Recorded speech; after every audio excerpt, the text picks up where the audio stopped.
How to fix Brickadia crashing on Steam. So first you want to open up the library, right click on the game and open up the properties window.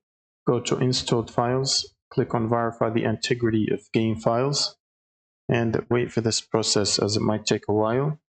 Now once this is done, click on the browse button and then find Brickadia exe file, right click on it and open up the properties window, compatibility tab, and check disable full screen optimization and check run this program as admin and then apply and close out of this. Now in the same properties window on Steam, go to the general tab and under launch options type the following command, which is -dx11. Then you can close this and close Steam.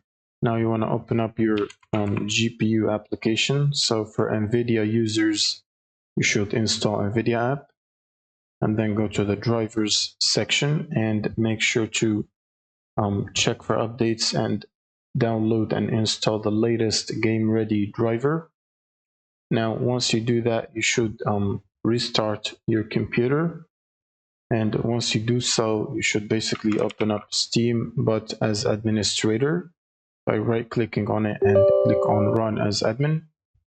Now you should simply press the play button or launch the game, and that should solve the crashing issues. Thank you guys for watching and subscribe.